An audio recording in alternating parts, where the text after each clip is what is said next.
오늘 주백성교회 큐티 본문은 베드로전서 1장 1절에서 6절까지의 말씀입니다.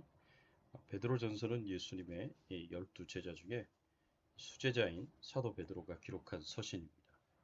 사도 베드로는 AD 64년경쯤에 이 책을 기록했는데 이때는 그 유명한 기독교 박해자인 네로 황제의 박해가 막 시작하고 있을 때였습니다.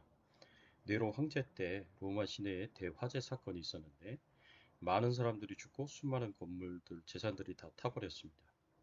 일설에 의하면 이 엄청난 화재 사건은 바로 네로 황제 자신 때문에 일어난 사건이다라고 말합니다. 그런데 아무리 황제라고 하더라도 백성들에게 책임 추궁을 당하고 불신임을 받을 것을 두려워해서 이 화재 사건의 책임을 기독교인들에게 돌립니다. 기독교인들이 화재를 일으켰다고 거짓으로 누명을 씌웁니다. 그래서 이때부터 기독교에 대한 박해가 로마에서 시작해서 로마 제국 전체로 아주 심각하게 진행되었습니다.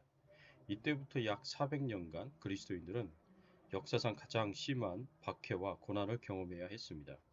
이 박해로 말미암아 AD 67년, 68년경에 초대교회에 중요한 역할을 하였던 두 기둥 사도들이 순교를 당하게 됩니다. 유대인들을 위한 사도로 자처를 했었던 베드로와 이방인을 위한 사도로 부르심을 받았던 바울이 모두 이때 순교를 당하였습니다.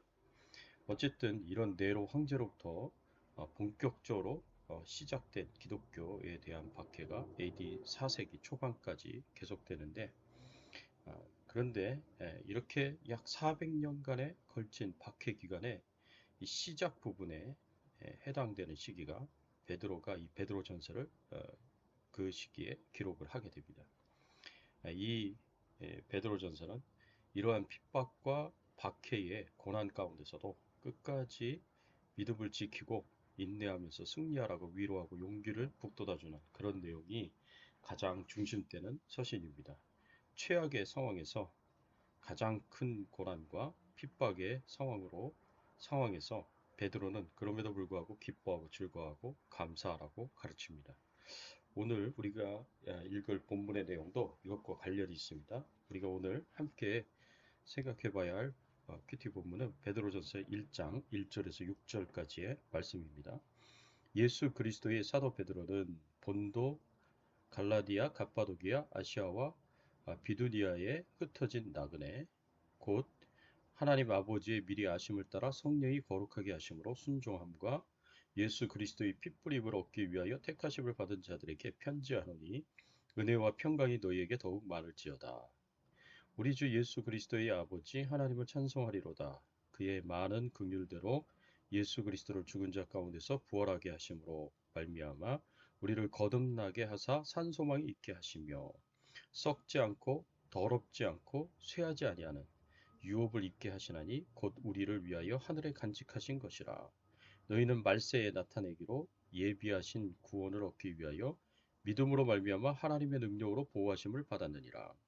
그러므로 너희가 이제 여러 가지 시험으로 말미암아 잠깐 근심하게 되지 않을 수 없으나 오히려 크게 기뻐하는도다.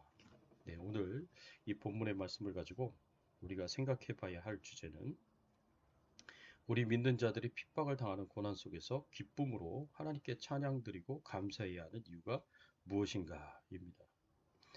사도 베드로는요, 최악의 상황에서 가장 큰 고난과 핍박의 상황 속에 있다고 하더라도 그럼에도 불구하고 기뻐하고 즐거워하며 감사하라고 사도 베드로가 가르칩니다. 오늘 본문 6절의 말씀에 보면 이런 말씀이 있습니다.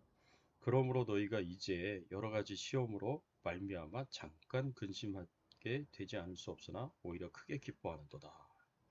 여러 가지 시험이 바로 이 초대교회의 핍박과 고난과 관련이 있는 시험이다라고 우리가 생각해 볼 수가 있습니다. 이것으로 인하여서 우리가 잠깐 근심하지 않을 수 없지만 오히려 크게 기뻐한다라고 이렇게 가르치고 있습니다. 말씀하고 있습니다. 이렇게 우리가 근심과 염려와 슬픔과 고통으로부터 하나님께서 일으키시고 최악의 상황에서도 우리가 기뻐하고 찬양하고 감사할 수밖에 없는 그 하나님의 축복과 은혜가 무엇이겠습니까? 우리가 제 가운데 앉아서도 하나님을 찬송할 수밖에 없는, 감사할 수밖에 없는 이유들이 있다면 그것이 무엇이겠습니까? 오늘 본문의 말씀은 이 부분에 대해서 우리에게 중요한 교훈을 줍니다. 하나님께서 우리를 선택하셨기 때문입니다. 하나님께서 우리를 선택하셨기 때문에 우리는 고난 속에서도 기뻐하며 하나님을 찬양하고 감사할 수밖에 없습니다. 여러분 2절 그리고 2절 말씀 같이 한번 읽어볼까요? 곧 하나님 아버지의 미리 아심을 따라 성령이 거룩하게 하심으로 순종함과 예수 그리스도의 핏부림을 얻기 위하여 택하심을 받은 자들에게 편지하노니 은혜와 평강이 너희에게 더욱 많을지어다. 이 2절의 말씀을 보니까 이곳에서 사도 베드로는 하나님께서 우리 믿는 자들을 선택하셨다라고 분명하게 말씀하고 있고요. 이렇게 하나님의 선택을 받은 사람들이 어떤 사람들인지를 이야기해 주고 있습니다. 2절의 말씀에 사도 베드로는 우리의 선택이 하나님이 우리를 선택하신 것이 하나님 아버지의 미리 아심을 따라 이루어졌다라고 이렇게 말씀하고 있습니다. 하나님께서 우리를 선택하신 것도 그냥 심심하셔서 우연히 선택하신 게 아닙니다. 내가 어떤 사람인지 미리 다 아시고 선택하셨습니다. 내가 하나님께 순종 잘하고 믿음 생활 잘할 것을 미리 아시고 선택하셨다는 말이 아닙니다. 그런 뜻이 아닙니다. 우리가 한결같이 하나님께 불순종하였고 하나님을 대적하였고 하나님의 뜻대로 살지 못하는 죄인이라는 사실을 다 아시면서도 나를 선택하셨다는 말씀입니다. 한마디로 자격이 없는데도 하나님께서 우리를 선택해 주셨다는 겁니다. 또 2절의 말씀에 보니까 성령의 거룩하게 하심으로 순종하게 하시기 위하여 우리를 선택하셨다 말씀하십니다. 우리를 선택하신 이유, 선택하신 목적이 성령의 거룩하게 하심으로 순종하게 하기 위해서다라고 이렇게 말씀하셨습니다. 하나님께서는 우리가 불순종하는 죄인이요 타락하고 부패한 죄인이라는 사실을 다 아실 뿐만 아니라 이렇게 타락하고 부패한 죄인인 우리를 성령으로 거룩하게 하시기 위하여서 모든 죄의 더러운 때를 다 벗기시고 깨끗하게 하시기 위하여서 세상의 것들과 구별된 거룩한 하나님의 자녀들이 되도록 하시기 위해서 우리를 선택하셨다라고 말씀하고 있습니다. 그래서 전에는 하나님을 대적하고 불순종했지만 이제는 하나님께 양과 같이 순종하는 자녀들이 되도록 하나님께서 우리를 선택해 주셨습니다. 또 2절 말씀에 보니까 이렇게 표현되어 있습니다. 예수 그리스도의 핏부림을 얻기 위하여 선택하셨다는 것입니다. 하나님께서 우리를 선택하신 이유는 성령으로 거룩하게 하셔서 순종하게 하도록 하기 위함도 있지만 예수 그리스도의 핏부림을 얻기 위해서 선택하셨다는 말씀입니다. 우리로 하여금 예수 그리스도의 십자가의 핏부림을 얻을 수 있도록 우리를 선택하셨는데 예수 그리스도의 십자가의 핏부림이 뭐냐? 모든 죄에서 정결하게 되고 그 십자가의 은혜로 구원받게 하시기 위해서 우리를 선택하셨다는 말씀입니다. 우리가 예수 그리스도의 십자가의 보혈로 정결하게 되지 않습니까? 우리의 죄가 다 씻김을 받고 거룩하게 되고 그래서 그 은혜로 우리가 구원을 받게 됩니다. 이 분명한 사실들이 우리가 모든 고통과 어려움을 이겨나갈 수 있는 힘이요. 우리가 하나님을 찬양하지 않을 수 없는 이유요. 하나님께 감사드릴 수 있는 합당한 분명한 이유가 됩니다. 사랑하는 성도 여러분, 다시 한번 우리 자신들을 돌아보시기 바랍니다. 우리가 하나님 앞에서 내세울 만한 의로움이 있습니까? 우리가 하나님 앞에서 구원받을 만한 자격이 있다고 주장할 만한 것들이 있겠습니까? 이 세상 어느 누가 이것을 떳떳하게 하나님께 주장할 수 있겠습니까? 우리는 다 압니다. 우리가 얼마나 많은 죄를 지었고 그 죄 때문에 육체도 정신도 영도 썩어 있었던 자들이었는지 우리 자신들은 잘 알고 있습니다. 하나님께서는 우리가 얼마나 죄인인지 얼마나 큰 죄인인지 다 알고 계시면서도 불구하고 그래서 하나님 앞에 구원받을 만한 천국 갈 만한 아무런 자격이 없는 자들이라는 사실을 다 아시면서도 우리를 선택해 주셨습니다. 우리의 죄를 십자가의 피로 씻음 받도록 우리의 타락하고 부패한 모든 것들을 성령으로 태우셔서 깨끗하게 되도록 이렇게 이제는 하나님께 순종하는 자녀가 되도록 선택해 주셨습니다. 이러한 하나님의 선택에 감사하시고 기뻐하시고 찬양하시는 우리 성도님들이 되시기를 바랍니다. 두 번째로 우리가 생각해야 될 것은 우리가 하나님 앞에 고난 속에서도 감사하고 기뻐하고 또 찬양 드릴 수 있는 이유, 그것은 하나님께서 우리를 거듭나게 하셨고 산 소망을 가지게 하셨기 때문입니다. 3절 말씀해 보니까 이렇게 말씀하고 있습니다. 우리 주 예수 그리스도의 아버지 하나님을 찬송하리로다. 그의 많은 긍휼대로 예수 그리스도를 죽은 자 가운데서 부활하게 하심으로 말미암아 우리를 거듭나게 하사 산 소망이 있게 하시며, 하나님께 찬송하고 경배를 드리고 감사를 드리고 기뻐할 수밖에 없는 이유, 하나님께서 우리를 거듭나게 하셨고 산 소망을 가지게 하셨기 때문에 그렇습니다. 하나님께서 우리를 거듭나게 하셨습니다. 다시 태어나게 하셨습니다. 새로운 생명을 가지게 하셨습니다.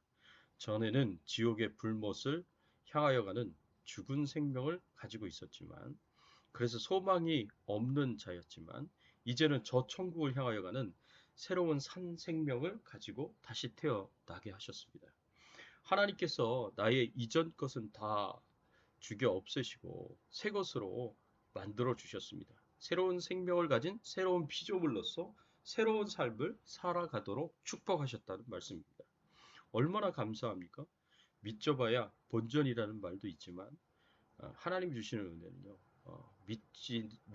믿지도 않고 늘 본전 이상의 것을 우리에게 주시는, 정말 우리는 축복받은 인생이라고 이야기할 수가 있습니다.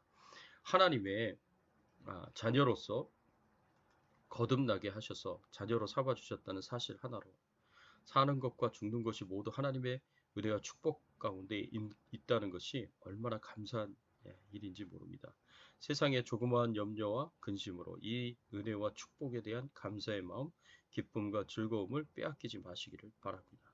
그래서 하나님께서는 찬양 받으시기에 합당하시다라는 것을 우리가 다시 한번 생각해 봤으면 좋겠습니다. 세 번째로 우리가 생각할 것은 우리에게 기업을 있게 하시기 때문이다라는 겁니다.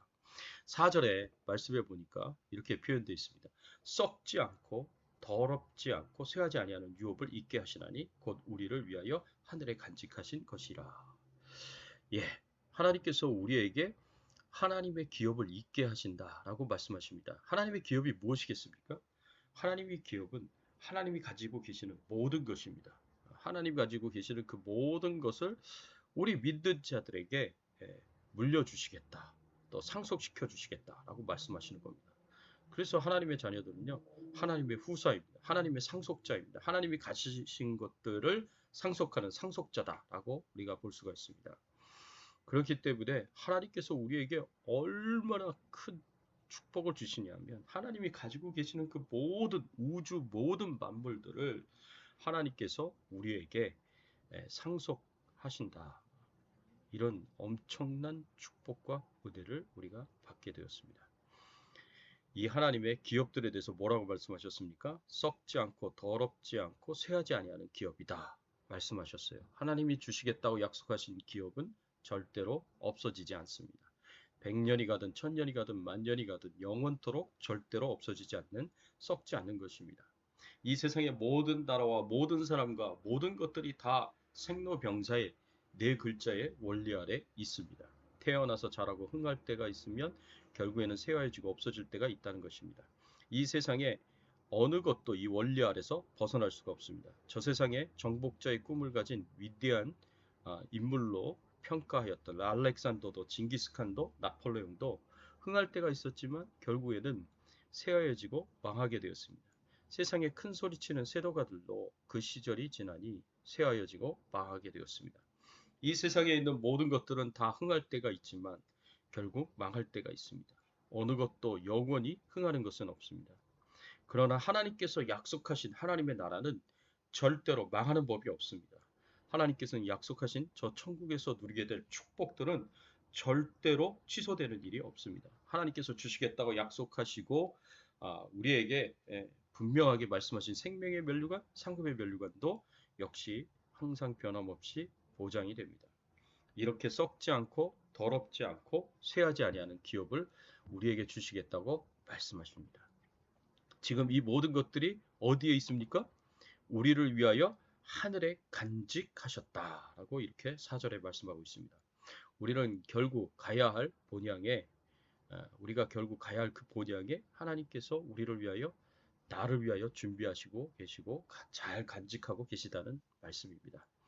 그래서 우리가 하나님 앞에 갔을 때 그 모든 준비하시고 간직하셨던 것들을 우리에게 기업으로 주시고 누리도록 하신다는 말씀입니다.